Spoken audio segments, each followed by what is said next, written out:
Yeah. Yeah.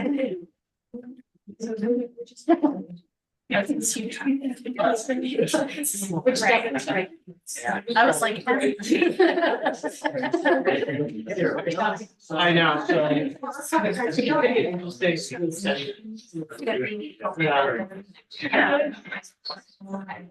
And then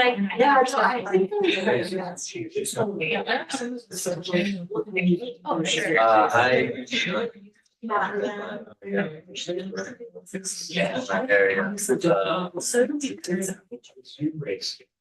It's like black box. I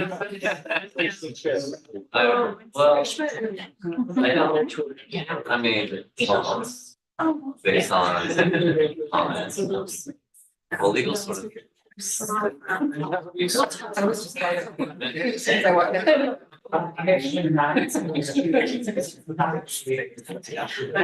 odd.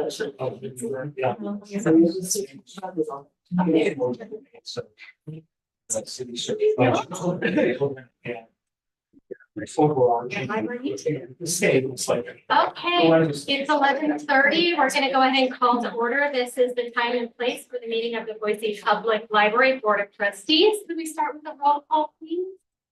Kamal? Yes. Plenty. Here. Lemons? Here. Kuznetsky? Here. Pantera? Here. All board members present. Thank you. Jessica, do we have any, I know we have quite a few presenters today, but I didn't know if you had any introductions you want to make. Everybody who is here for the library is known to board. All right, welcome everybody.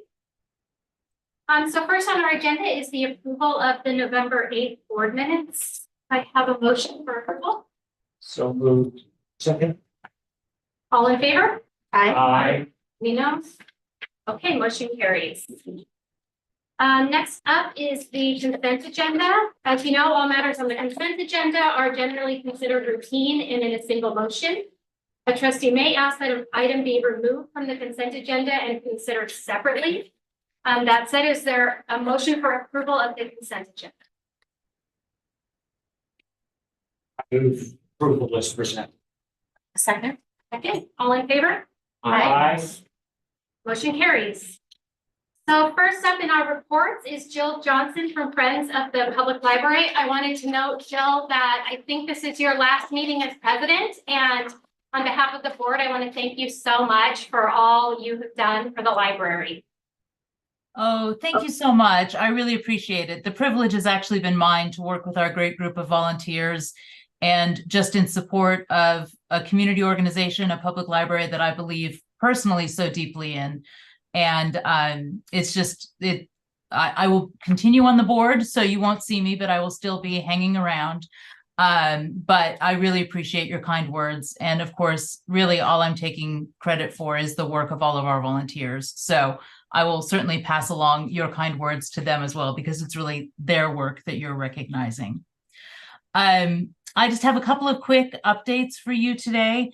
For the first in the first half of November, we ran our 9th auction online.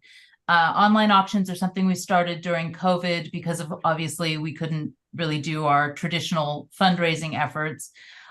We were really thrilled and surprised that this auction brought in over $3,600 for us. We were able to sell 99 of the 100 lots that we had on offer. So it was really, really, really well received. We ran it for longer this time, which I think worked to our advantage. It gave us some time to get the word out a little bit longer while the auction was going on. So that's something that we're going to be continuing to do with future auctions. And we're looking at having another one probably in the spring. So yeah, I love how creative our folks are and the avenues that they find to get different materials into different people's hands. And then last week we had our volunteer appreciation celebration. It's the first one that we've been able to have since 2019. So that was a great opportunity to get together. And I want to say a special thank you to Reshma and Rebecca and to Jessica, who all stopped by. Our volunteers really loved the opportunity to get to know you guys a little bit better and to share a bit about what we are doing and show off our extremely glamorous workspace across the street. Anyway, they were thrilled, and I also want to extend a personal thank you as well. That did mean a lot to the group, and thank you. And then finally, this morning I had the opportunity to go and talk to Leadership Boise. Every month they have a nonprofit that they tie into their Leadership Development Day, and we were selected for this month's. They were doing an education day with a focus on civil discourse, so I thought that was a nice tie-in for us. So I got to pump for the library a little bit and share with them some of the great things that you all are doing, and also some of the things that we are doing to support you. So that's all I have for today. Thank you so much, Jill. Next up, we have Brian with the foundation. Good morning. Can you hear me? Yes. Okay, perfect. I had to use my phone because I took the day off today, so I kind of had to improvise a little bit. Anyway, I don't have a whole lot to report. Just kind of a little end of the year thing. We're ending up the year, and for the foundation, the end of year is pretty significant because that's when a great share of the donations from our donors come in. And so this year is no different. We're seeing those come in this time of year to end the year. So we're very happy about that, to get thank yous out to those donors, and so also earmark those for the various programs that are specified. So that's kind of the big event for December, is just the influx of donations, which we look forward to every year. In addition to that, we are gearing up for 2024 and the events of 2024, including BCAF, which will be coming up sooner than we know. And we've been a sponsor of that for the past years. And so we're excited to get involved in that once again. And also just want to report that January 11th is the biannual meeting for the Boise Public Library Foundation board. And so at that time, we will have elections for the next 2-year terms. And so I'll be back after the 11th to report any changes that may take place on the board. And other than that, I don't have anything else to report. All right, questions for Brian? Okay, thank you very much. Jessica, Thank you. Thank you. So I will, in addition to answering any questions about the director's update in the packet, just want to touch on 3 things. I want to talk about the tours that I was really fortunate enough to take with all of you, or most of you, sorry, Brian, being able to do 2 tours, one with Nikki and Ron, and the next with Reshma and Rebecca. I want to preview a couple things in January. And then I'm also, we had a question follow-up about complaints and how the library handles complaints, questions, feedback. And so Sarah Kelly, Jason, for the agenda. So first, I really want to thank you that went on the tours with us. As you also know, Jill was really appreciative of the fortuitous timing with the Friends Volunteer Brunch. I know it's a long day. I know it's hard to schedule it, but it is so appreciated by our staff and by myself. And I think it really is such a great investment of your time, particularly what I have noticed since we started doing it, that the discussions we have here are richer and better informed because you have the chance to see the inner workings of the library. I know, Reshma, how excited you were to go behind the scenes. All the places that the public doesn't usually get to go to. I also have watched how staff have reacted to those. So this was an idea from a previous board president, Tanya Westonsko, and she wanted to do it to thank staff for all their work during COVID. And the first time we did it, I saw staff be like, wow, why is this one person here? And now I watch the engagement and how much they appreciate it. They want to talk about the work. They want you to know what they do. So I just really want to thank you for this. And I'd love Since you guys both had different tours, we timed it with different things that were going on. If you have any observations that you wanted to share with each other or with me or staff as well. Yeah, I would first just want to say thank you to you and your staff for taking the time to talk with us. And I think at least on our tour, we came very much from a place of curiosity and had a lot of questions. And it was fascinating to see, I mean, even things, I think this is my second tour and I still learn new things every time at every branch. And I'm so appreciative of the work you do. And there were so many just really neat, creative, thoughtful things that I was just really impressed with all the work at all the libraries. So I just really appreciated the opportunity to see and meet the staff. Other comments? I guess I just thought it was really interesting how clearly there's things that all of the libraries are doing, but then the unique ways in which each of the different branches serve their particular communities. I also love it. It's one of my favorite days of the year to get to go and see the incredible creativity and resilience and to hear the stories that come out of it. I was touched to get to interact with the knitting group who wanted to share their thoughts about making sure we were advocating for the library and supporting them. So now I have ideas for those gals, getting them down to the legislature, but it was great to interface with the public too and be able to share with a few folks just what we do as library board members. Two things I have been thinking about afterwards. One is I actually really enjoyed getting to go meet the friends of the library and learning more about and seeing what they're doing with the donations, where they go, how that funnels back into the library. I personally would be interested in meeting with those folks again, whether it's a fun social thing or not, just to bridge that relationship of it. I thought that was great. And the second thing is as someone who's done 2 tours, what I would enjoy is opportunities too, and I kind of asked a few of the library directors, but as we continue to do these, if there's opportunities to sit and chat with the directors or some of the staff to say what are challenges they have, what are things we can do to support them. I love to have that dialogue with folks. I love the show and tell aspect of it, but I also am more than happy to have a little dialogue with them and say, what would you like us to know? And what can we do for you from your perspective? So just giving that time for them to interface in a meaningful way with us. But I love giving them kudos for like the poetry machine was one of my favorite. It's so brilliant and creative, and I'm still thinking about it. So thank you.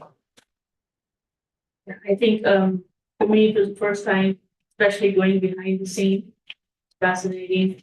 There was one employee in Bond Crossing, been there for 6 years since the start of the library. And it was really good to see his excitement even as he was working, you know, and how dedicated all the employees are. I think it takes an exceptional kind of, you know, people to work in the library, read it, what the community needs. So really an admiration.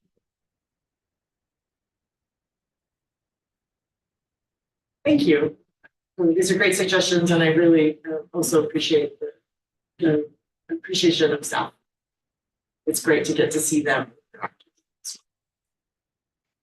And speaking of tours, we in November canceled or postponed the tour of the renovations at this location. We believe we'll be able to reschedule it for the January meeting. So if everybody can make sure that they're here in person for that January meeting, we'll be able to do that. And actually, fortuitously, it'll work out that you'll be able to see a complete bathroom and a yet to be renovated bathroom. So I think you'll have the true before and after in that January meeting. We're very excited about that. A couple other things to be aware of in January. First off, we'll have the new city council will be sworn in on Tuesday, January 9th. And then I'll be part of the director group that will be presenting department overviews at a council work session, and that's scheduled for January 23rd. So when that link's available, I will send that out to you so you can watch it. But this will be since we have so many new council members, we're working to put together sort of a comprehensive overview for them, and I'll make sure you have opportunity to see that as well. Our legislature will also start on January 8th. And so we are working with our government affairs director to be prepared for that session. So more to come on that. And then on a positive note, the Ultimate Book Nerd will launch for 2024 in January as well. And we're going to have a launch party for that. So we'll make sure you have that date. This is a program that continues to build momentum and build community. And I'm super excited because I will get I will be getting some swag at this party and encourage all of you to have the opportunity. All right, and with that, I will move, unless there's any questions on anything, I will move to a discussion about complaints. So picking up, I think a previous discussion on how the library handles complaints or questions or concerns. Sarah Kelly Chase and I are going to tag team on this. She's going to talk about sort of what that looks like at branch locations and staff and managers, and then I'll come back with a specific and how is the board. So Sarah? Okay. It's so fun to have you all in one group. I mean, not to neglect you all. Yes, so general overview, we try and make it as easy as possible for our users to provide us comments, complaints, kudos, challenges. So I think we've done a good job working with our frontline staff, empowering them to answer questions in the moment. However, that's not always the mode people want to connect with us the way they want to. So each of our locations, we've got comment card boxes, and they're all on or near the reference desks, but sort of away so people have privacy as they're writing and filling them in, but it's easy for staff to direct them if they don't happen to see them. On our website, at the bottom of each page, no matter what page you scroll to, there's a contact us section, and that's kind of a one-stop shop. So if someone has a concern, they have a book request, they have a program idea, all of those links are right there. So depending on what the question is, that's also where the director email and contact information is, along with the rest of public services staff. So depending on what mode it goes through, if it goes through an electronic comment email, it goes to admin, and then it gets vetted to whoever the expert is on that question or comment, or passes it on. So we spend time trading around with each other. Library users can also put in suggestions, concerns through the mayor's office. So those also get sent over to us through admin, and then they get vetted to the right person. So again, just trying to make it as easy as possible. Maybe that's what I'm going to add. We also make sure that at every location there is a business card for the manager of that location, and then the manager of public services and the director as well, because sometimes when someone has a complaint, they want to escalate it, and we give them the option of how they escalate it as well. And then really the idea is to empower the staff in the person who's closest to that question or complaint, is that we really do try to empower them to be able to answer it. We look, looking at sort of historically what it is, it's a lot about accounts. Hey, I've got a question. I thought I had a book on hold. Where did it go? My library card needs to be renewed. Can you help me with that? So again, like really trying to make sure that there's as little friction between having that complaint addressed as possible. Where you will see it, where the board might be involved in something, is if there is not a way to resolve that issue without either changing policy, or if something requires additional resources, particularly budget. So I think the best example of that actually predates me, and that is the work that the library did to become fine-free. That was something that we had a lot of, hey, I've returned this library book, but I still have overdue fines and my card is blocked. That doesn't seem fair. And so that was one where actually the staff needed to then do some of the work with the board to say, hey, is this really the policy that we want to continue? And so that was one of the places where that feedback really did come to the board, and they changed policies. Now in the library. And the other place obviously is budget. If we've got complaints about something that really requires additional resources, and I think the beautiful carpet that you all saw at Cole and Houston is a really great example of where we knew we had budget for you know, some of that investment, but it became a higher priority because of some of the public comments. Any questions on that?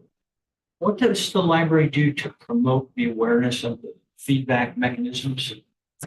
Usually it's face to face. If someone has a question or wants to give input, they're directed to all the different places that we listed. Often people also will just see that comment card sitting there, but truly we don't get a lot of paper comments. It's more face to face or direct emails or phone calls. It's kind of a thing, and so they will go to, say, the box, or be directed to them based on them having a conversation. Yep, and honestly, the written comments in those boxes are often either the staff person did this fabulous thing at this program, or it's a kid who's super excited to get to fill out a form, and so it's like a smiley face, which also makes their day. I mean, it's fine. The contact us, I didn't notice, it's, you have to hit the more ... button, little small text at the bottom. It's not obvious that's a hyperlink in the tech. I was clicking on the contact us. Isn't a hyperlink. Isn't a link, yeah.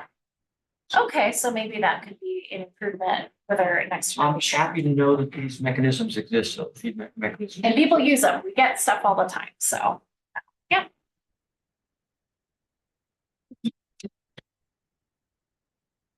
Other questions on that? I'd just follow up with maybe one, trying to understand the process a little bit. It sounds to me, and you can confirm, most complaints you're really able to just resolve through your training and your front-end staff. If you had one that just wasn't resolving, that escalated to the director, or I assume we would at some point hear about it if it was just an ongoing. Either you would contact me and we would decide whether this needs to, if it's a policy and needs to go to the board, or, okay. I just want to confirm there is a feedback loop where we have the ability to know about if there's something material or unusual. Okay. Thank you. So I presume that there's like best practices among libraries nationwide. Guys look at in terms of, is there anything that you've seen at other libraries in this arena that you think we should be incorporating, that maybe is heard that the Phoenix Public Library's got this great way in which they're engaging with the public to get more feedback or to address concerns of the public. I just throw it out, there's libraries everywhere and somebody's probably got some great ideas, and how does that way in which you look at other organizations? I haven't seen anything different, especially in light of just doing the strategic plan and really asking a lot of deeper questions. So having those periodic surveys, but again, just staff being really responsive if someone says, hey, I have an idea or I have a concern, giving them all the possible ways to give that.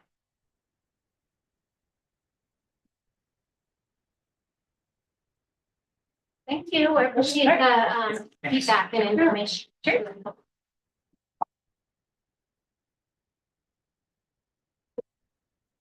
Do not, thank you, Okay, sorry. sorry. I know how you're really busy and I'm just not. Next up, we have an educational item with Kathy Stalder, I believe, is presenting on intellectual freedom, and she is our acquisitions and technical services manager. And this, we've asked Kathy to do this to really set up the next discussion, which is the policy review, particularly related to questions. So you get a lot of content heavy stuff with me when I come, so I do want to try to get through it so that if you do have questions about what I'm presenting, we can certainly take the time for the questions that you may have. And then also, like Jessica said, then we'll move on to the actual discussion about the policy, which probably some questions about that and the changes that we're looking at. So we looked at it like, it's been a while. I haven't been to see you all for a little bit about intellectual freedom, so seems like a good time. And so, like Jessica said, really the purpose of what I'm trying to do is to provide a little bit more context around what we do, what our community wants from us, how we look at our community in the broader scope of the national conversations that are happening, and then libraries just in general, what libraries have tried to be, how we have tried to continue to fulfill the purpose of what our mission is and what our communities want from us. So with that in mind, we are gonna kind of, let's see if I can. Oh, Carrie, it worked right off the bat. So, we're gonna go through, I'd like to kind of start with our local attitudes towards library collections, and then the high level overview of section 5, which is really all about collection development and maintenance. And then we're going to talk about a little bit about the core values and fundamental underpinnings of library work, what we do, why we do it. And then current challenges to intellectual freedom, some of the national attitudes that are kind of out there regarding the larger conversation about book bans. You know, that's been all over the news. What does that look like? What are the conversations? And then what's your role as the Board of Trustees for our community? What can you do? What are the expectations? So to me, it's really important to start with our community. So our community is really what Boise Public Library staff focus on. We want to be sure that we are serving our community to the best of our ability, and we need to know what they want from us. So one of the things that we really looked at during the strategic planning process was, how do people view us? What do they expect from their library? And what does that look like? And while we don't, in our questions, as you can see, we didn't specifically say, do you believe in intellectual freedom? Because a lot of people don't really know what that means. It's such a big, broad thing that for a lot of people, that's a tough concept. Like, yes, I champion that, or no, I have concerns about this. So we asked a lot of questions that actually get a little bit more into what intellectual freedom means and that nuts and bolts way. So for example, question 1, do you support early literacy, education, and lifelong learning? Is that what you think that the library should be doing for your community? For us, that's the freedom to explore. In order to be interested and engaged and to learn and to grow, you need to be interested in the material and the content that you're coming into contact with. That's going to be a really broad range of stuff because we have a broad range of community members who are looking. Then as we talk about enhancing the quality of life in the community and also contributing to the celebration of the heritage and cultures of the community, you need to be able to find yourself in our collection, and you also need to be able to learn about other people in our community. I can't know everything about everybody else. I can only know about my lived experience, and then hope to learn and grow by critically thinking and engaging with things that I can't personally experience. And that's part of what our collection is meant to be doing, is to helping people validate their own experience, understand their own experience, and then take that extra step and understand other people's experiences and be able to get into a mindset that they can critically think and learn and grow about people that are around them that they might not know that much about. So then the other ones, the providing universal access and information and supporting the health of our democracy, those really do speak pretty clearly to intellectual freedom. And we need to be supporting diverse ideas, diverse ways of thinking, how people can learn to critically think, what types of materials they need in order to engage with, in order to be able to get that function in their lives. So all of those, when you look at kind of the range of whether people supported it or not, excuse me, it's a pretty high agreement or strongly agree with each of those principles that really speak pretty directly to intellectual freedom. So as we talk about that, then we move on to what our values are. And we really wanted to try to incorporate intellectual freedom and infuse that in all of our values in a certain way. So when we're looking at it, point 4, uphold the right to privacy, the freedom to read, seek, and hold different points of view. That's a pretty direct correlation to intellectual freedom. But we welcome and serve everyone, which is also intellectual freedom. We want our whole community to feel valued and to feel like they're coming into our collection and finding something that they want to engage with. We also provide information. So I'm focusing in on that kind of one key component, information. That's what we're providing for people. That's free and open to all. Free is a really key piece there. There's been some conversations kind of on the national level of, well, even if it's not in your public library, it's still available. People can go buy it. Not everybody has the opportunity to go buy anything that they are interested in exploring. So we need information to be free and open to all. We create respectful, safe, and inspiring spaces for our entire. We should inspire people. It should be something that we do.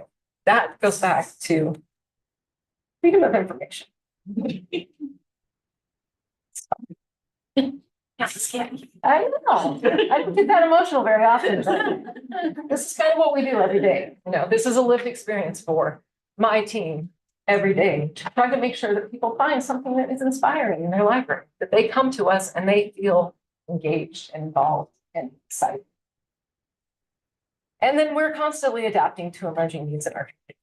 And that the consciousness in our community, the things that are being talked about, the ideas that people are like really engaged in the moment, that changes. So our team is really involved in that as well. How do we keep looking at that? What can we consider? Are we following the right trends? Are we in the right areas? And that is something that is super important to intellectual freedom. We don't want to have a collection that represents 50 years ago. We want to have a collection that represents now, and that people can also explore some of the things that were in our history or 100 years ago. We need the range. We need to have a lot of that breadth of content. So as we take our local interests, our local community, and the things that they've told us that they value, we have section 5 of our collection development and maintenance. So it's very exciting content. And a lot of it gets pretty detailed. And the reasoning behind that is we're all human. We have biases. We need to be aware of those. And so we create our policies, we create our exhibits, we create all of the things to help our staff and to help our community understand what it is that we're trying to do, how we're trying to achieve the things that are meaningful for our community. So within this, we have two policies. So 5.01, collection, development, and maintenance, and then exclusion of materials. Those are the policies. And then we have a couple of exhibits that support 5.01, and then we also have a regulation that supports 5.01. And then for 5.02, the exclusion of materials, we have an exhibit that also supports that. So to dive a little bit deeper into that, we have 5.01, which is the kind of overview collection development maintenance. And that also includes 5.01C, which is the regulation. Both of those pieces of content were reviewed in May, so very recently. And we looked at it through the scope of what did we learn from the strategic planning process? What are we hearing from our community? Do we have the right mix of things in our areas? The purpose of the policy is to articulate the role of the library's collections in the community and provide direction to staff members in their role as selectors, and to provide additional guidance to staff as they're actually selected. So we have criteria, and that's what we looked at as a whole. We want the expectations for what the library collection is and that it's meant to be diverse. We want that to be clear. We want references to how materials are both added and removed to the collection. We want people to understand how that works and why we do some of the things we do. We want to encourage public input. That's both asking us for what they want and telling us what they don't want. We want all of that input. And we want to make sure that people understand that we're trying to cover every form. So it's important to us that we try to make it accessible in as many formats as possible.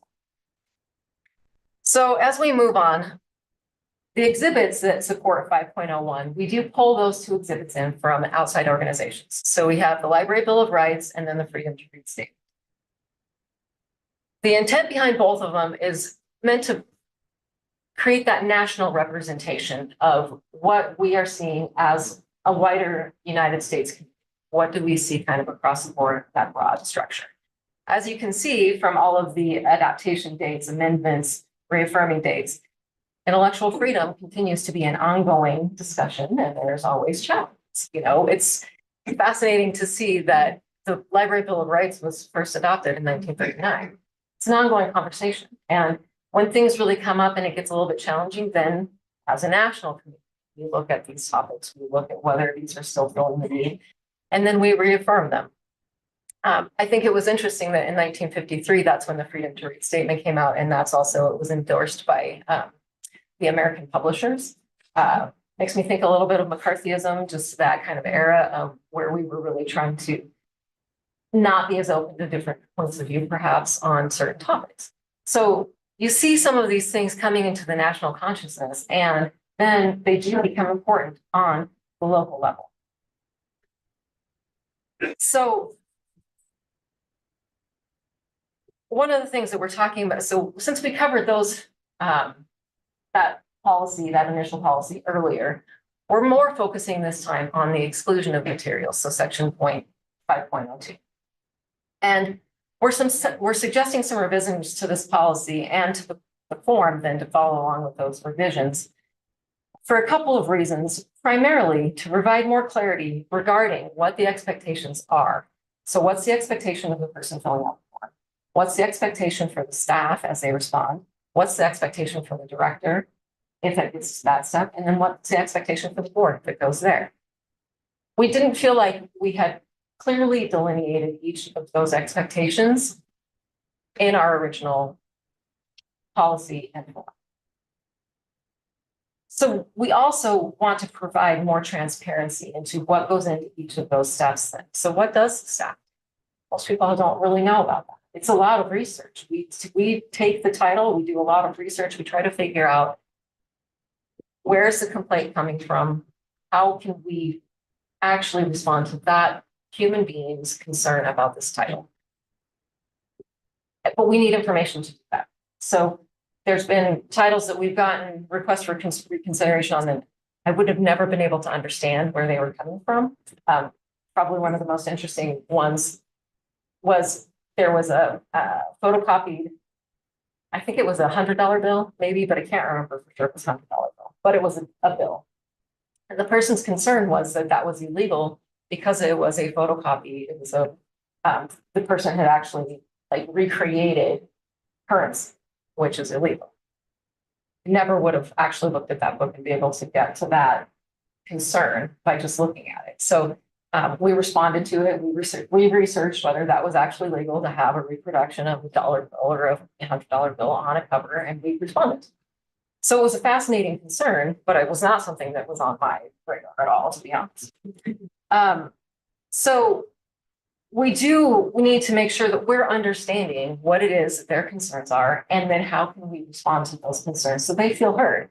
So we are actually addressing where they are finding concern in our collection for their community. So that's one of the things that we really wanted to focus on as we were re-looking through our request for reconsideration and the exclusion of materials policy and forms.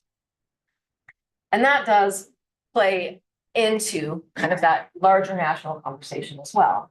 So while Boise Public Library staff primarily focuses on our local community, we all need to remain aware and engaged in the larger state and national trends that are happening. Because what happens in that larger world can directly impact individuals in our community. So we need to have both views of what's going on.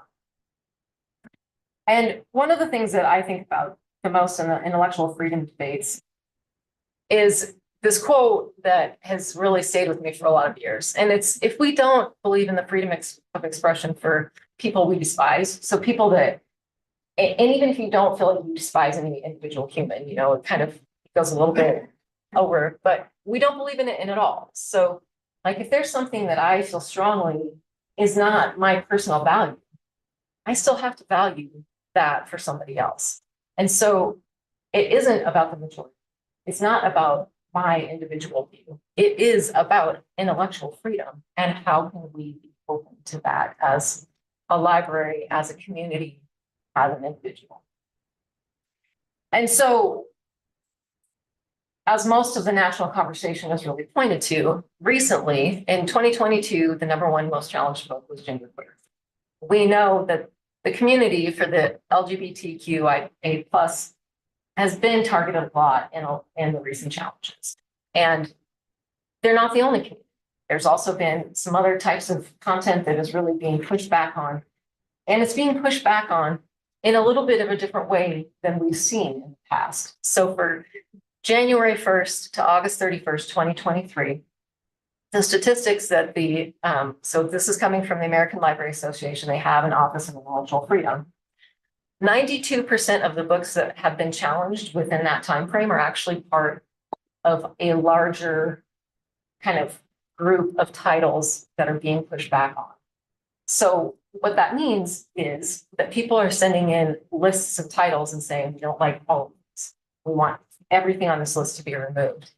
That's a really large number of like challenges that are lists of things or multiple titles. That isn't historically how things have been challenged in the past. And so part of that, so then we take a little bit more of a look at in the headlines. So challenges to library books continue at a record pace in 2023. So this is an American Library Association release stating how many things are being challenged this year so far. Book bans are actually rising sharply in public libraries. There is a lot of kind of the rhetoric that's out there that talks about it's really school libraries. We're really just trying to protect it for children in the schools that's who this is targeted to. But the reality is the public libraries are seeing a lot of challenges as well. Nearly 1,500 books were banned in the first half of the school year. So that's another, and I put the links here just in case you wanted to be able to, I'm sure Carrie will send out the presentation after the fact so you can follow all the links if you're interested and engaged. And then for me, the stories we tell was an interesting one because it took a little bit of a more personalized approach. It was people talking about the books that they found in libraries that helped change their life or helped them see themselves and why that was meaningful. So it gives it a little bit more of a personal spin on the intellectual freedom. And then we do see a little bit of kind of the opposite side as well, which is Illinois actually was first state to banning books. So there is a lot of back and forth. There's a lot of controversy. There's a lot of debate. And we need to be aware of that and what's happening with it. And as I mentioned, one of the biggest changes in the recent debate is how many titles are being challenged as groups. And so we look at that a little bit and think about it. So from January 1st to August 31st of this year, we can see that over 100 titles have been challenged in these states that the Office for Intellectual Freedom is tracking and put together. Idaho's on that list. So there's a lot of challenges that are happening in our state. And some of them are lists of books. So the USA Today did an investigation on what's behind kind of this national surge and why specific titles, is it, what's happening with that? And there's a website that's out there that is actually, it's a list of titles that people are concerned about. And the Moms for Liberty is a group that is kind of a nationwide group, and it's linked to that group. So if you kind of read through the whole article, it seems like it started out with Moms for Liberty, and then it the list moved into its own realm of just being its own list. But a lot of people are using that list to look at content.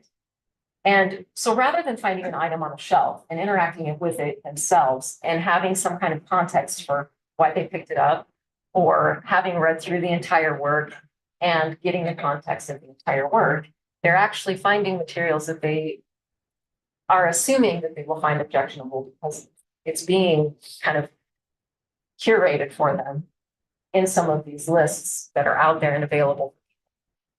So it's changing the way that people are challenging materials, and it's changing the way that we are thinking about kind of that broader scope of intellectual freedom. So nationally, with that in mind, NPR did a study recently, and this is from June of 2023. And it talks about, because again, the rhetoric has been out there that schools are really where people are targeted. It's about keeping school children safe when they're in the kind of the custody of the school, right? So people say they want to keep their children safe while they're at school, and they don't want this type of material in school libraries. So NPR did a survey that was really specific to book banning in schools. So we look at it, and the first graph is about individual school boards and whether or not people support individual school boards banning books or removing them from collections. And 65% either somewhat oppose or strongly oppose that, even for local school boards. And then when you look at it for state lawmakers, do people support state lawmakers banning the books? 69% of people are opposed to that, either strong, somewhat or strong. But I think the conversation also, so I pulled out a couple of quotes that kind of support the idea that people are saying that they think that what they're doing is challenging school library materials. So for example, the top one is as a person who's associated with Moms for Liberty. And she's saying, we don't support banning anything from the public sphere. We do support parents who want to have a say in what is available to their children under the custodial care of the school. So again, it goes back to the idea that kids are in these schools and it's meant to be a safe environment for them. So that's what they're saying that they are working towards, and what that list that they have out there is working towards. And then the next quote is coming from Amy Henry, who did a presentation with Idaho State Representative Heather Scott. And the presentation was called "Remove Inappropriate Materials from Our Schools." And so she talked a little bit about, there's a school library in Utah that is actually labeling their materials more. So she's saying that they're working on identification stickers to put on the books. However, I'm not sure that is enough. I think the books just need to be removed. So there's a little bit of, there's some disparity in what people are saying kind of on that more national, more visible stage. They're saying this is about schools, but we don't really, we're not banning books. A lot of times that's one of the things, we're not banning books. We still want it available. We just don't want it available here. But in reality, what we're seeing is that school districts are getting their number of challenges, but public libraries are as well. So we're seeing a lot of the same kind of content being challenged in public libraries, which is the public sphere. So it's a lot to take in. I did kind of move through the whole conversation quickly. But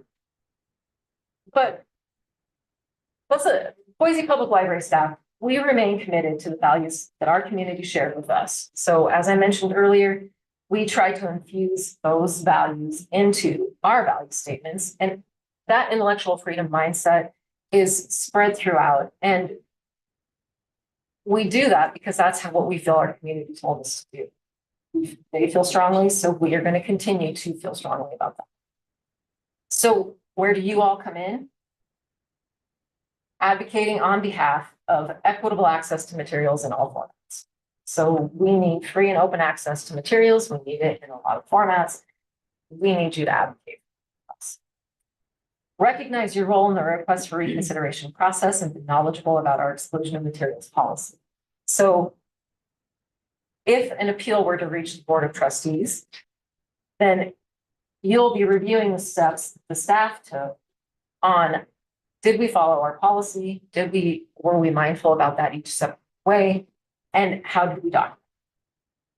You will consider the work as a whole and then review it through the lens of 5.01 and then 5.01C. So both the overarching collection development policy and the nature and quality of materials, those two things are really key. Does it fit within that? Are we putting things in the collection that are within the scope of what we said we're trying to do? And then whether you have any changes or recommendations of decision that you would change the decision that the staff or that the library director made. So those are how we see the role in order to help continue to support what our community has told us. I did put together just a little bit more if you're interested, because there was a lot of very interesting reading as I was kind of, pulling together some things. The Every Library Institute, that's actually been around for quite a while. And so they did a parent perception survey in 2023, which I found pretty interesting. They had some good insights in there. Banned in the USA, the Mounting Pressure to Censor. PIN.org is an organization that does a lot of research and documenting and surveying and all of that, and they kind of gather and collate that information. So that's helpful to know. Then there was an interesting article about the Battle of the Books and who is deciding what's age appropriate at libraries. And so NPR took a look at that. And it is, are we legislating what's appropriate? Are we asking community members to decide what's appropriate? Are we asking individual parents to decide what's appropriate? And then why your kid should read banned books. This one I found interesting because Common Sense Media is, it is a website that a lot of parents will use to try to figure out, like, you Google in, should I let my kid play this M-rated video game because they're asking me over and over. And parents and kids have the opportunity to share their thoughts on there. So it's a website that a lot of parents use. So with all of that in mind, just a reminder that in a few minutes, we're going to discuss the actual changes that we're recommending.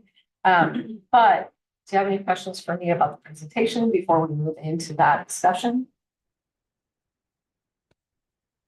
Thank you so much. I want to say that I really appreciate your passion and your dedication and commitment to this work. And speaking for myself, and I think I can speak for the whole board, we fully support the library staff in what you're doing. And really appreciate that it's been more difficult in the past years and it may be in the next few months. So I just want to express our sincere support for you and advocacy efforts. We will be here to support you. I don't think, does anybody else have, I don't have specific questions on this. I did want to maybe, if you could highlight, I think it's helpful for everybody to know, especially the new members, the materials you do have just out in the library for parents wondering how to find appropriate books for their kids. I think that's a question we get a lot, kind of related to the schools and those things. So I think that's helpful if you could speak to just how we do help kids find appropriate books. We don't necessarily have them wandering around in the adult section. Absolutely. We kind of have a little bit of a multi-pronged approach to that. And so on our website, we do have 2 documents. One of them is finding materials. And it's a little bit, a couple of those are a little bit more for caretakers, but one of them has like links to websites so that you can do your own research on what types of materials are right for you and right for your family. Common Sense Media is one of them that is listed there. There's another one, I think it's called Does the Dog Die? And it's trying to help you figure out what type of actual content is in this book. Do I want to read and know about it?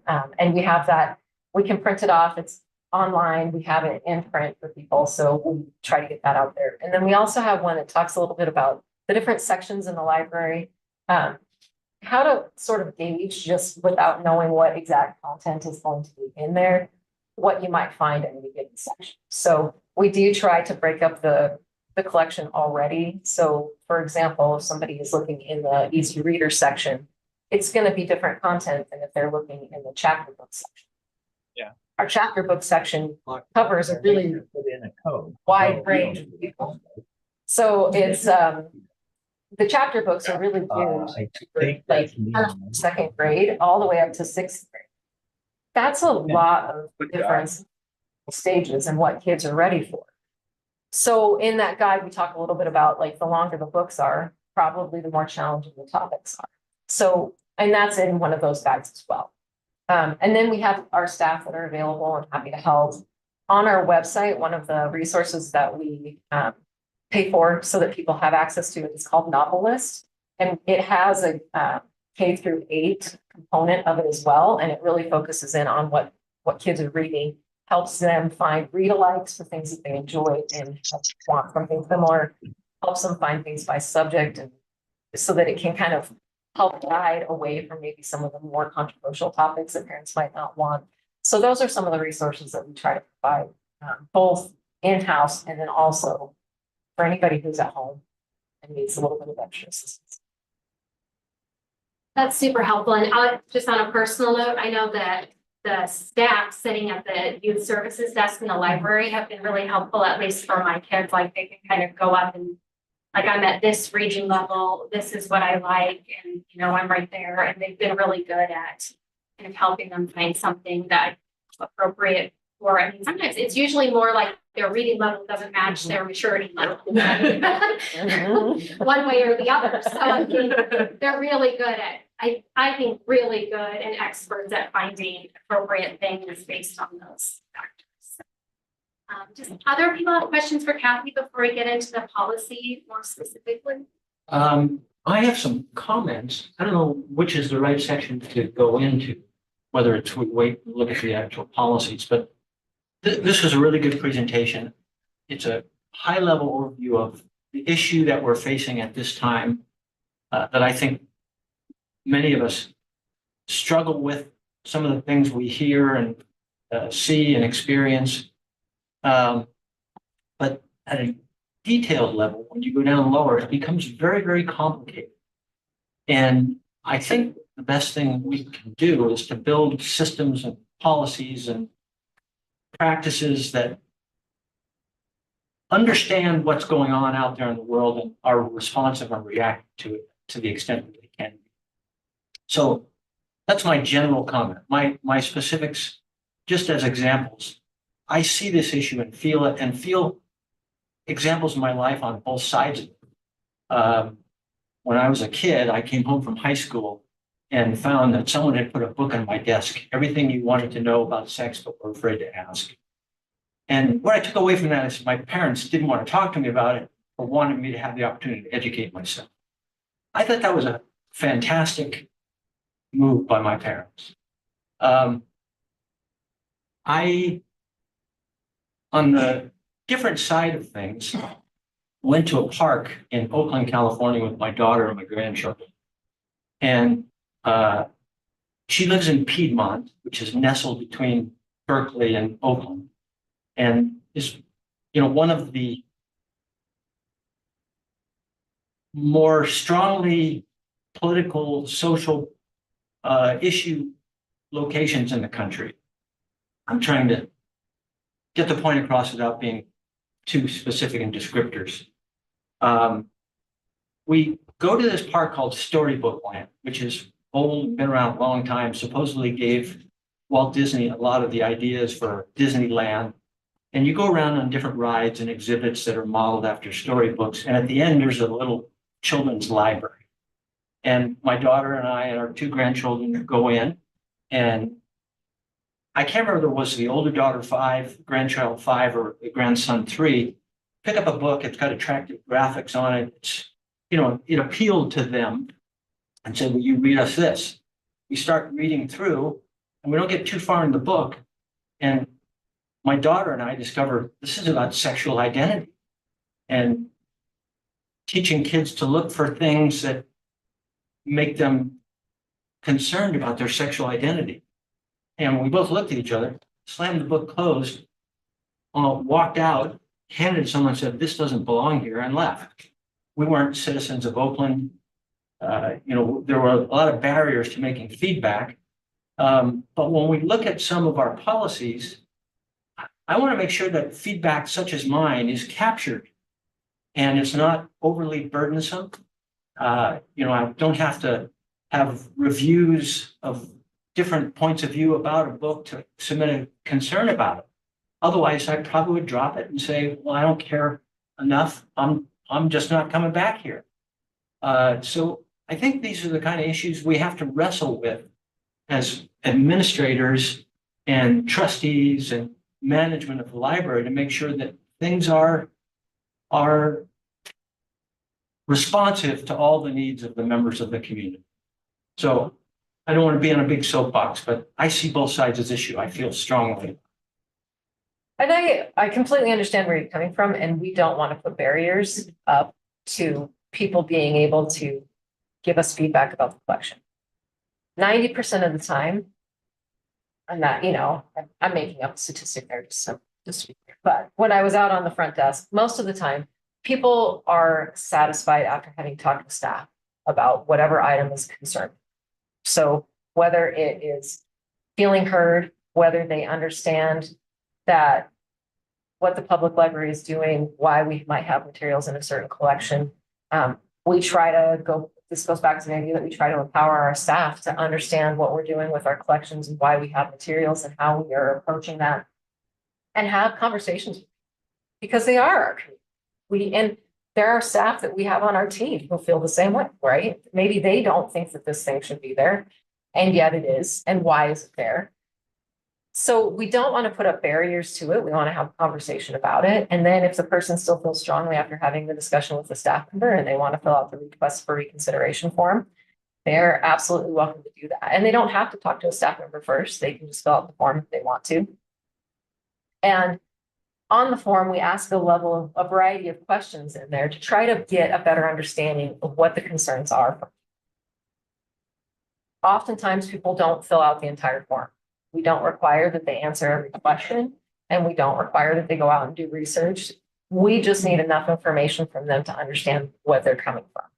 And because we've had forms come in from a wide enough variety of people with different concerns, we have a variety of questions on there to try to get to the information that our team would need to be able to respond to their concerns in a meaningful way. So we want to be sure that we get enough information from them that we can respond. So I understand where it can feel like a bit of a barrier, and we're trying to keep a balance of being able to get enough information to respond to them meaningfully. So this is progressing forward into the next discussion a little bit, which we should hold it, but language in the policy says it must be a completed and valid form. The language is, it's rigidly enforced. This has got to be completed. And a lot of the questions, at least in my mind, when I look at my experience at Storybook Land, aren't relevant. It was obvious to me as a grandfather and my daughter as a mother that it wasn't appropriate for 3- and 5-year-olds. And I didn't need to say I read the whole book to figure that out. I got a few pages in, I figured. I've got a quick comment. First of all, Kathy, I really appreciate the presentation. Obviously, you put a lot of work into it, something that you and your staff believe in. And it was really impactful for me to listen to it. I feel like I have a better understanding of processes that you go through. One of the things that may be important for some of the board members who maybe are new or weren't here in the survey that was kind of talked about at the beginning, I think it was done 2 years ago, year and a half ago, maybe less than that. Regardless of when it was done, it was post 2020. That survey was done during a period of time when libraries were suddenly more controversial than they'd been in a really long period of time. And during a time of great controversy, a lot of misunderstanding, you still have, even in the more unbalanced areas, 94% of people agreeing with what values the library is trying to put forward, or they don't have an opinion on it. And really only about 6% who have some concerns. And 6% of concerns during a time of also a lot of misinformation. I think one of the things that's really important when we look at these policies is that we do try to, like that Noam Chomsky quote, we do try to understand where that 6% is coming from. And I think the great part, and I wish that I got to be part of the process, but I don't think that that's the city council liaison's role to be part of the reconsideration process, is that 6% really does have a great opportunity and a great process to ask reconsideration, to send that through a large group of people to make sure that everybody's looking at it.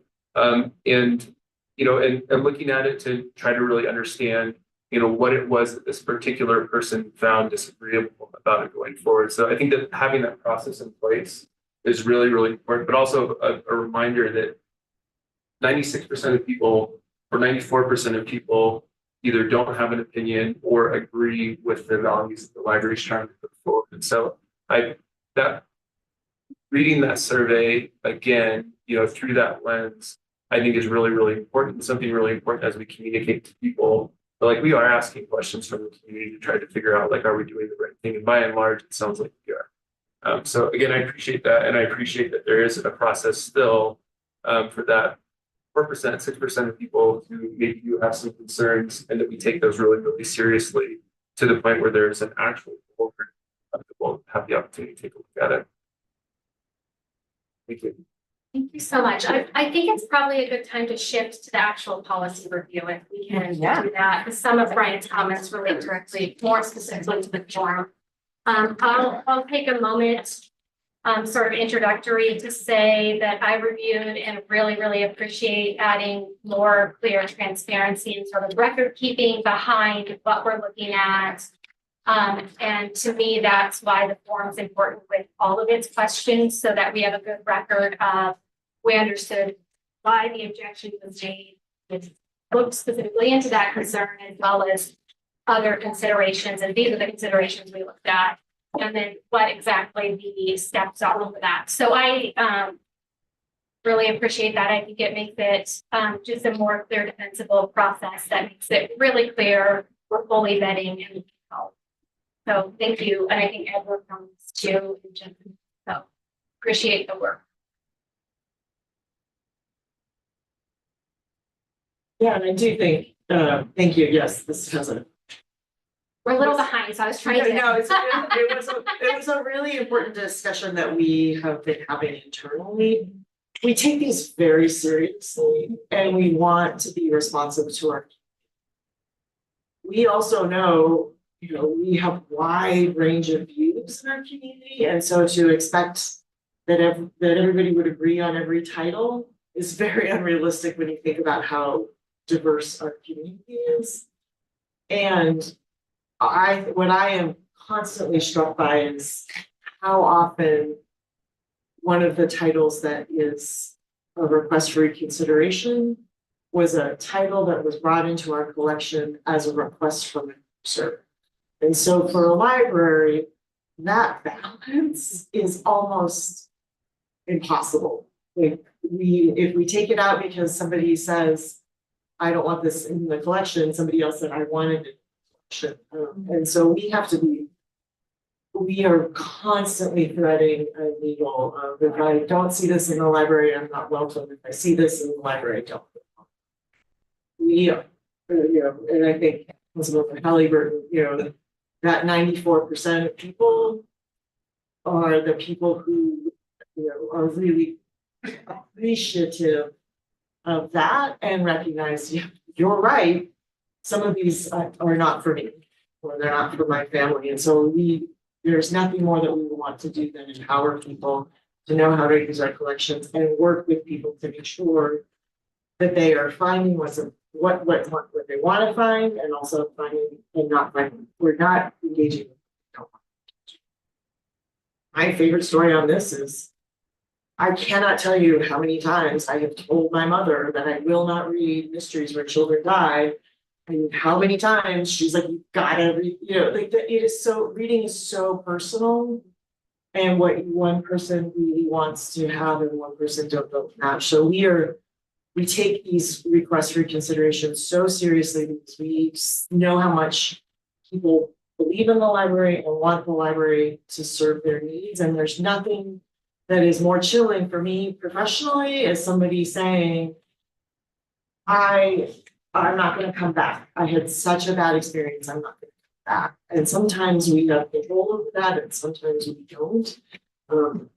But really, this is why we've spent so much time on this, is trying to have as much transparency and clarity about what we expect from staff in their review, how something came into the collection, how it comes out of the collection, what's expected of the director on those reviews, and then also, when if the title does come to the board, your role of really making sure, hey, we followed policy and we took this as seriously as the person who submitted it.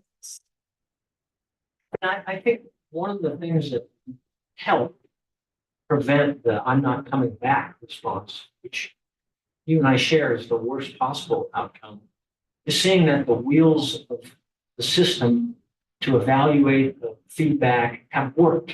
Even if the outcome wasn't exactly what was desired by the person submitting it, if they can see that it was a logical process, that all things were considered, and maybe even got to rationale for what the library has determined, I think that helps a lot. Well, and I think that's actually why this board has not had something come to them, is how good a job Kathy's team does with those requests for reconsiderations, where the response that we will give to somebody, sometimes it is, yep, we moved it to a different area, here's why, or we keeping this title and here's why. It is absolutely substantive, and it talks about, a lot of the things that are listed. My expectation of staff is, I want the staff person who responds to very clearly say how that individual title that had the request, how was it brought into the collection? How did it meet the community's expectations as outlined in 5.02C? How, what was it accurate, was available? So sometimes we have some challenges about well, this is a book in the history section. Is it really historical? So they have to do the research on that. What were the themes and the judgments? What, did critics support this or not? I want that work. And so I think some of the packets that respond to requests can be 20, 30 pages.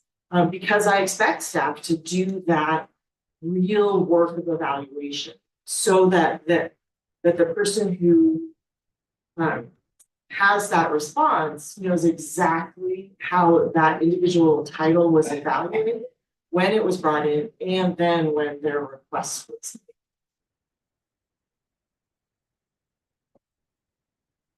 We're trying to, we have a time crunch, so. Well, also, I think this is really important, this- so I do want to make sure we get everybody's feedback. I'll keep my comment short, but you know, I spent 30 years dealing with much of the same issues you're dealing with. And I would say that it's important to sort of, from my standpoint, differentiate between organized campaigns against a particular title or 100 titles, as the case may be. And an individual patron who has come upon something either inadvertently or because they thought that it was X and it turned out to be Y. And now it's got a reconsideration concern that they want staff and you know, to me, they really are, A and B are different kinds of things. One is really just for all intents and purposes, not exclusively, but oftentimes it's really just a censorship. They don't believe in these books for anybody, for any purpose, and they don't want their public library engaged. So anyways, I'll just say those are the two things. The other thing I would say is that there is a difference between the decision of how, you know, how many people are using this particular book or piece of media, whatever it is, how often it was requested, what brought it into the library in the first place. It seemed to me a much higher criteria versus required it, nobody cares about it, nobody's using it, you know, then it's maybe perhaps an easier decision in terms of, is it really meeting the needs of the community if nobody's really engaging with the content in the first place?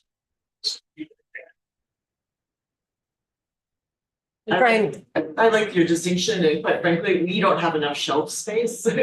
If something doesn't circulate, it is, we can't keep it. So that I think is a real, you know, the materials that we have in our collection are the materials that people want, and we know that because of the circulation. It's hard to say to somebody, you know, this shouldn't be in the library if there's hundreds of people who are using it on a regular basis. Then, you know, the fact that you don't think it's appropriate, I just have to.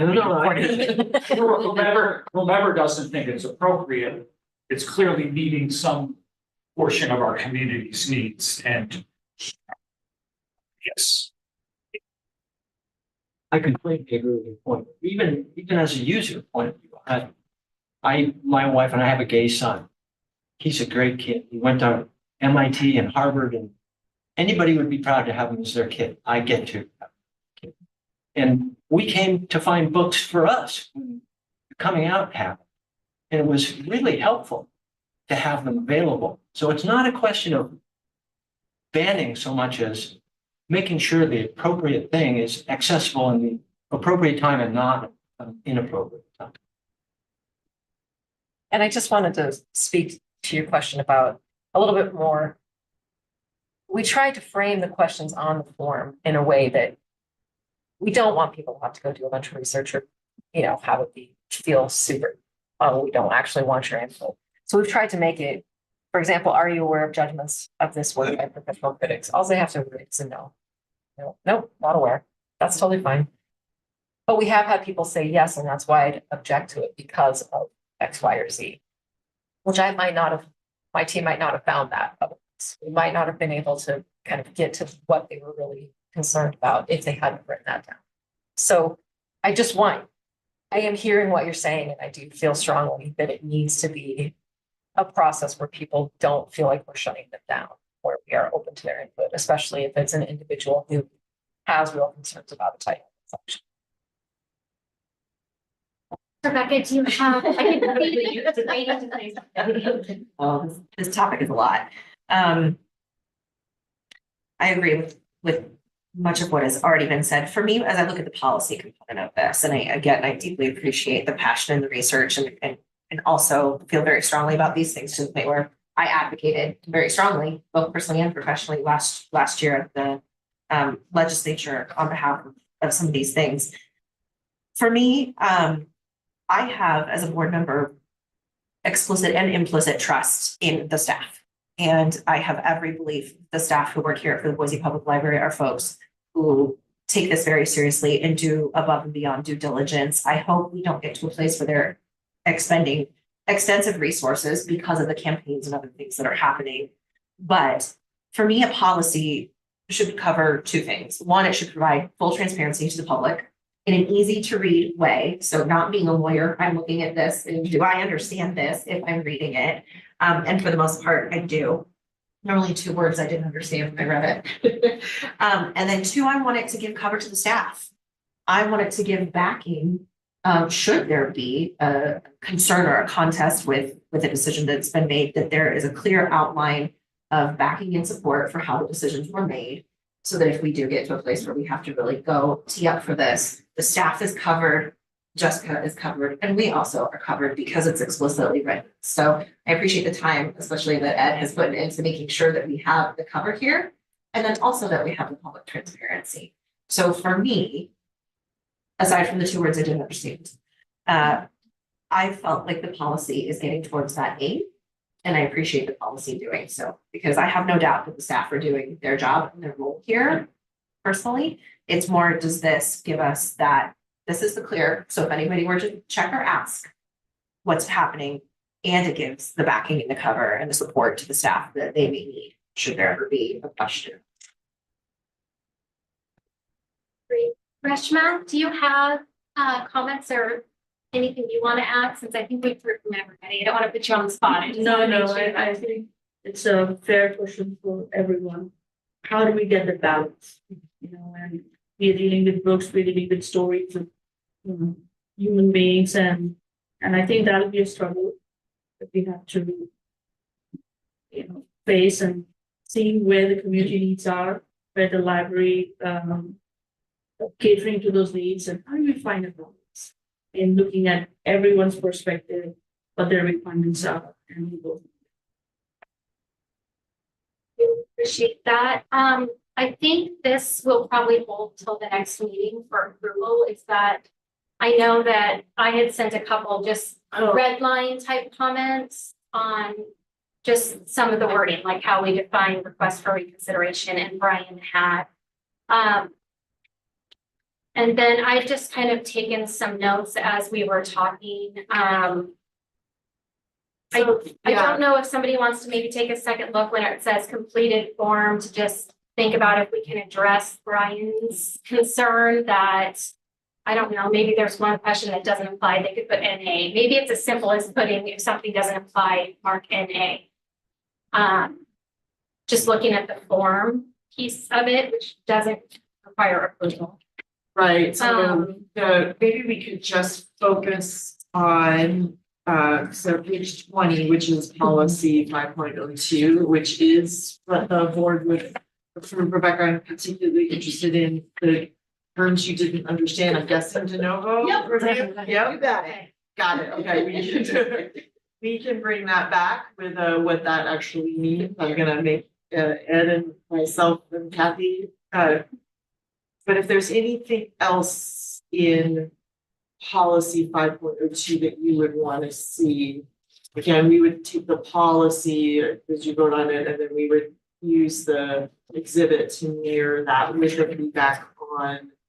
I think we got a great, I think it was Brian, you had the earlier feedback about calling it the request. But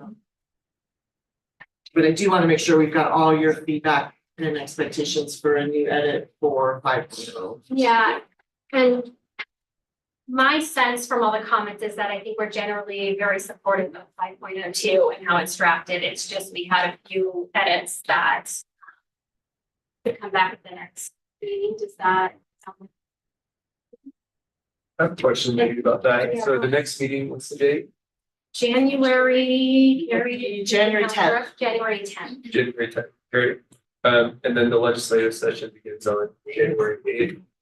Are you wanting to have the policy approved before the legislative session starts so that it's in place and not approved during the legislative session?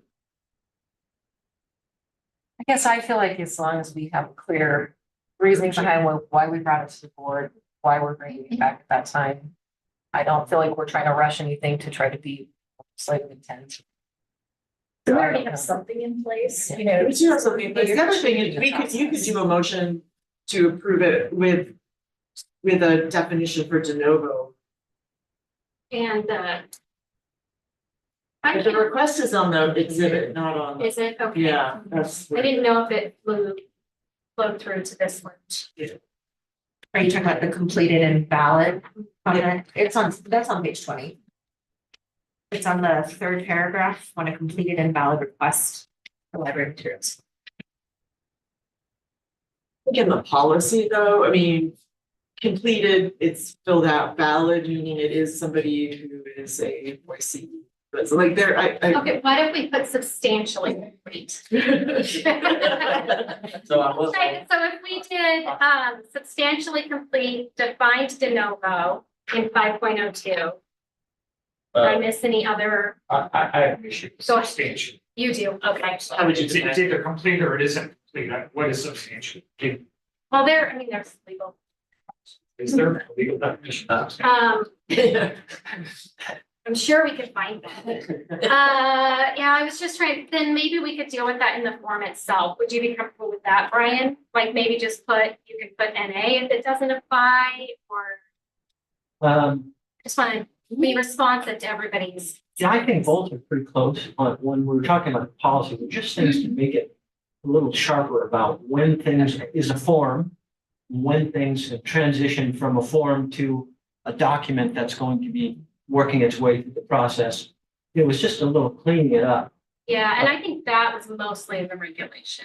But the exhibit, I felt that it was had the potential to be perceived as suppression with the amount of information that was being requested. And I'm just holding it out as, based on the example I cited for myself.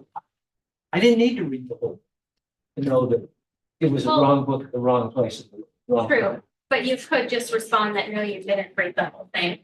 I could, You didn't need then you to. follow on the rest of them and you Right. kind of feel like, well, this isn't really worth my time. I think just to speak to that, the amount of staff time that goes into responding to these, we want it to be worth people's time to fill out the form. That is something that we are asking.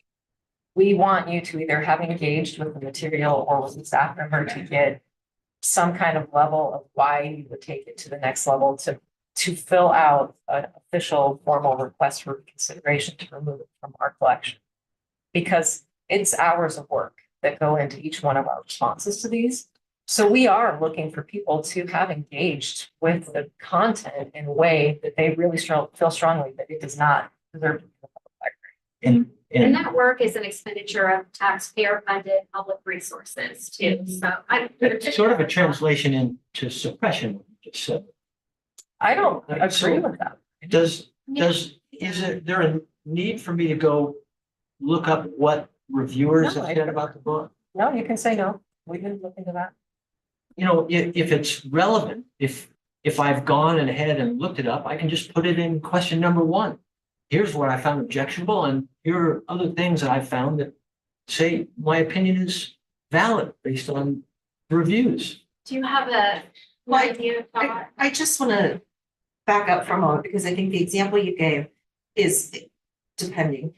My understanding is the reconsideration of materials is not to move a material, it's to remove it completely. Is that correct? Am I understanding that correctly? It's not to I think it say, can be to move it, it's to put it it's in a different more section. to relocate. Sometimes it is to relocate it and sometimes it is to. okay, So it can be, so that is one of the pieces where this is us trying to have a dialogue of, we're using the form to have a dialogue to really understand people's concerns. And, to have a complete form, it does not mean that it has to be. You can say, no, I didn't read the whole thing. No, I don't know anything. I didn't research it. But if you did, it's very helpful for our staff. This is really giving people most opportunity to provide as much information to us so that we take all of their concerns into account, all of the knowledge that they bring to that consideration. It's, you know, because of how seriously we take it, it has to be more than just here's a title. That just gives us the context to work with. So Ron's very good point, sort of differentiated between the types of potential users of this system. There's maybe me at Storybook Land, there maybe are some organized groups who are going around finding lists of banned books and could use a form, try and weaponize it to bury the library underneath a burden of research as part of their, you know, offensive strategy. I'm not supportive of that. I don't think, to some extent, we should even research things that come from that sort of vehicle. But when a concerned parent mentions something to us, I don't want to suppress it with a lot of questions that are not really relevant to the issue that the parent is raising. Just one of the things I like about the policy is it kind of mirrors actually what we do with land use at the city. There's an appeal process that has the ability to kind of go up the chain. There's sort of like the initial, like, this is what staff can solve pretty easily. And then from there, maybe it goes up to planning and zoning, then maybe it goes to city council. But each of those bodies have to review something. And they have to review how the decision was made, and kind of written out, I think in this last section, really talks about you all evaluating the director on, was this an arbitrary or capricious decision with you supporting staff or not supporting staff, whatever direction it may go. It's going to be really, really hard to evaluate staff or the director if there's not a complete picture or reasoning of why a patron maybe requests something to be reconsidered. And so I do agree that, like, the process is a little bit onerous. It's onerous for staff. It's maybe a little bit onerous for the person, but it's because it's a relatively big deal of what somebody's trying to ask for. And I think it's really important that there's a complete understanding of why this person wants something removed. And that's what I do like about the form, is that it offers staff the ability to completely understand the person. And it offers that person sort of a template of, like, let me express my thoughts of why I don't like this in a way that isn't just emotional and reactive, but in a non-arbitrary and capricious way. And then for, you know, you all to be able to go all the way back and to be able to evaluate the sort of interactions. So I do understand, like, the challenge of like having an onerous application, but sometimes the reason why you need that is because at some point, if it goes all the way up, you're going to have to go all the way back and try to figure out how the decisions were made. If it's not captured somewhere, then it really is pretty arbitrary and capricious on why this person asked for something or why the staff, you know, went different directions. So that paper trail, I do think, is important to recognize and try to understand why. And it could be, you know, that when you go through the form, that the person actually doesn't even want the book removed. They just think it's more appropriate for this age group and it moves into a different area. And if they don't actually complete that, you know, you may think that the person wants the book gone. So actually they don't. They just want to move to a different spot. And the form kind of walks them through doing that. So I don't know. I'm kind of a fan of the paper trail just from my own experience on council. We always try to go back to the original application, and the original application is kind of what informs all the other steps along the way. Thank you, that's really helpful. So just looking at time, Ed, is that a motion we can do to move to go ahead and approve 5.02 with those noted changes of defining de novo review? Sure, yeah, you could absolutely, Okay, you could change de novo to free. I think that might be the closest to okay, free review, whereas. So the director would make her own decision based on what staff did. She wouldn't have final error based on what staff did. It's a more readily understood term. Free, like, no cost. Hey, 5-year-old. Free how? well, I mean, a fresh review Okay. Fresh was the other word You that could- came to my fresh. mind. You could, or you could just put nothing there, you could say the director will review the staff. And I mean, it provides less standard, you're not Yeah. saying what the standard is. Paul said, I sort of prefer to leave it in, just because it does have legal significance. Just know people aren't gonna know what that means unless you could add ask. or an additional review or Yeah. something. I mean, it means that You she's type. looking at it sort of fresh, anew, she doesn't have to like use the staff's same reasoning, it's not, Yeah, so that's for the staff's decision. maybe she doesn't have to defer to the staff's. Well, I don't know if we are adding clarity. Yeah. I don't think you have to take it out. I don't know if there's a really short. Yeah, maybe we just add de novo fresh review. I mean. That's. Now, That's a lawyer's stuff. Okay, This is their first- They can make it a hyperlink on the website. I mean, there are a lot of ways to look up the meaning of things, you know, I mean, Does anybody, I understand, it's. Ron's trying to locate where de novo is. It's on Page page 20, number 2. So Lines so from now the I- bottom. It is the fourth sentence up from the bottom. Director will conduct a de novo review of staff's. I just know you were trying to go for a lot of clarity. That's a legal term. Mhm. This means starting over from scratch, basically. In addition, Sure. I mean, I think that would, Independent, fill the, like most of the. fill the- unbiased. I like independent. Independent, I Are like you okay that. with that? De novo, Okay. comma, or Do we independent. have a motion to approve policy 5.02 with the change of de novo to independent? Well, we also going to try and figure out the use of request and That I think is in the regulation more than it is in this. Yeah, that And the can be, regulation that's doesn't 5.02. require So we could then, if we have approval for the policy, then that would enable us to go back and do more in-depth work based on this discussion on the form. And allow us to do that, bring that back. But knowing we've got real clear guidance on the policy, because that's the piece that you follow. it's in 5.02 policy also.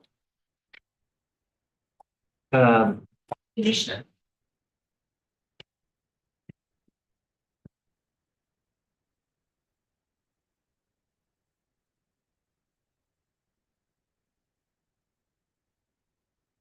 I think it's clear enough in 5.02. It doesn't go back and forth as much as in the regulation.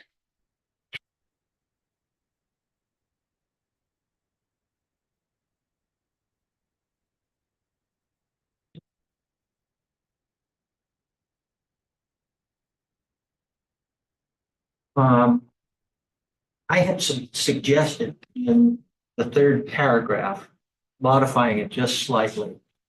When a completed and valid request for reconsideration of library materials form exhibit 502A is filed, parentheses, hereinafter a request or requests, end parentheses, the library will begin its reconsideration process. So I was trying to have some language that was more clear about what was going on. When it was no longer a form, meaning blank, and when it became a document that was being run through the process. And I don't want to read my whole thing over again, but I kind of put the rationale for it, what I view the weakness is, and what the potential fix was. Well, could we then make a motion to approve policy 5.02 with the change from de novo to independent and add a defined term for request after the third paragraph? Second. All in favor? I, Any opposed? Okay, don't have that. Do you want to try to go through quickly, or should we?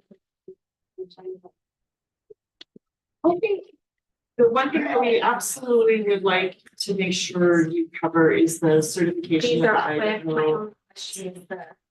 Yeah, we have one question on that. We could probably do that very quickly. Are you ready to do the?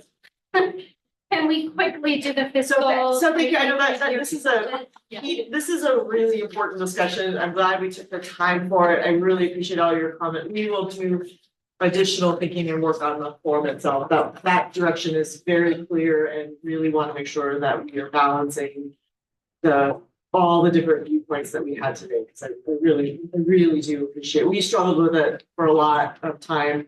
So I'm glad that you're now, helping us with how do we make this useful, transparent, and really provide clear direction for staff, public, director. Thank you again for all your thoughtful work and your presentation, and to all the board members for our thorough discussion. Emily, do you want to give us a report? Yes, in fact, I can be really quick because I was gonna just read through the form that you already have, but you don't need me to do that. The really long and the short of it is we were able to utilize our budget extremely well in fiscal year 23. We closed in a strong position. Really, the one point of clarification that I'll give, and this is really applies to the revenues and the expenditures. What's called out in the bullet list are really drivers of any variances. So it's not going to roll up completely into the table up top. We wanted to just call out some of the more significant variances in our income or in our revenue and expenditures that took us a little bit off budget in a more meaningful way. So there were obviously some smaller categories and line items that either came in over on revenue or were different in our expenditures, but we just wanted to make sure that you got a chance to see the same thing council sees, which are just the bigger drivers of some of those variances. So we had a great year, finished really spending all but just over 1% of our budget. So feel really good about it. Happy to answer any questions. What's the purpose of this page? Where does it go from here? This actually goes to council to approve for the final budget wrap up for fiscal year. So again, the reason not going into too granular, just trying to call out some of the bigger variances so they can kind of see some of the large pieces that didn't keep us right on. If I would compliment the library, Jessica, Emily, and leadership on their approach, their strategy with their spend, their diligence, and a great job. Thanks. Thank you so much, Emily. I think, does anybody have further questions?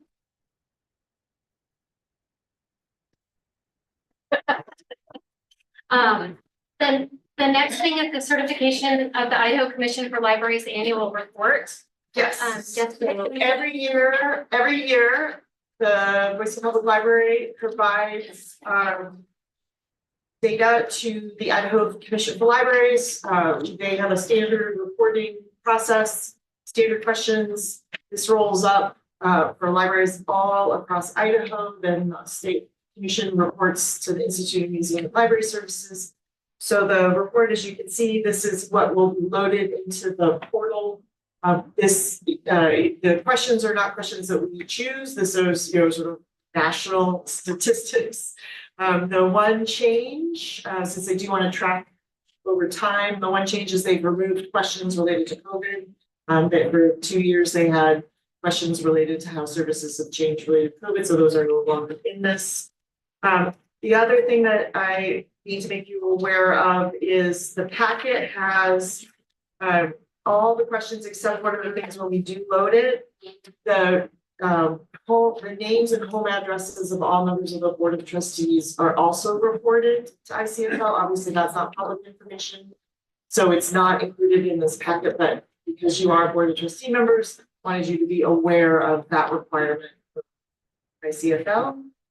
And with your approval, that we will then submit it. Questions for Jessica?